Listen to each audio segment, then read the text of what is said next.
నేటి నా పేరు కొంగల ప్రజ్యోత్ కుమార్. నేను మాజీ సర్పంచ్ సంఘం స్టేట్ ఎగ్జిక్యూటివ్ వైస్ ప్రెసిడెంట్గా వర్క్ చేశాను. అలాగే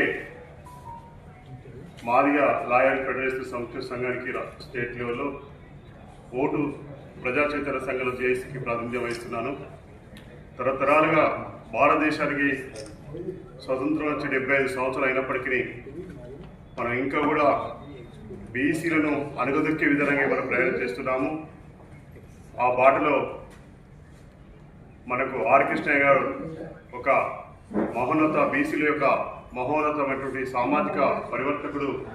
ఆయన నాయకత్వంలో ఇప్పటికి కూడా దాని గురించి మనం ఆలోచన చేస్తున్నామంటే మనం ఎంత వెనుకబడి ఉన్నామో. భారతదేశ స్వతంత్రం వచ్చిన తర్వాత కూడా గదే 3%, గదే 4% మనం ప్రాతినిధ్యం వహించి బీసీలను అణగదొక్కుతున్నారంటే మనం ఏ స్టేటస్లో ఏ స్టేజ్లో ఉన్నామో ఒక్కసారి బీసీలు ఆత్మ పరిశీలన చేసుకోవాలి. ఎస్సీ ఎస్టీలకు భారత రాజ్యాంగం ప్రకారం రిజర్వేషన్ వచ్చినప్పటికీ అందులో కూడా ఎవరైతే పాలేరు దొరదైన పాలేరు ఉన్నారో వాళ్ళని మాత్రమే పనిలో పెట్టుకుంటారు తప్ప ఇప్పుడు నామకే వ్యవస్థ వచ్చింది కానీ అందులో ఇంటలెక్చువల్ ఉంటే ఎవరు కూడా దగ్గర తీసే పరిస్థితి లేదు. ఇప్పుడు ఎమ్మెల్యేల స్థాయిలో కానీ పార్లమెంట్లో కానీ ఎక్కడ చూసినా ఇంటలెక్చువల్ ఎవరైనా ఎస్ఎస్టీలు ఉన్నారంటే వాళ్ళ రాజకీయ చైతన్యం లేకుండా ఒక పిచ్చోలాగా చూస్తారు తప్ప అదే చదువురాని ఎస్ఎస్టీలను వాళ్ళ డ్రైవర్లను వాళ్ళ అదే పరిస్థితి. ఇంకా కూడా మనం కూడా ఏ స్థాయిలో ఇంత విద్య లేని పాపలు ఉన్నప్పుడు కూడా ఇటువంటి అణచివేత లేదు. ఇప్పుడు మన వాళ్ళంతా ఎస్ఎస్టీ బీసీలు మంచి చదువుకున్న వారు సముచిత స్థానంలో ఉన్నవారు కూడా చాలామంది ఉన్నారు.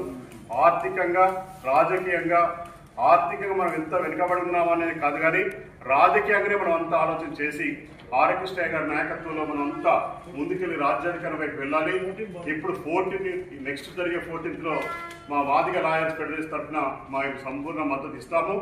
అలాగే అంబేద్కర్ సంఘాల తరఫున కూడా పూర్తి మద్దతు ఉంటుంది.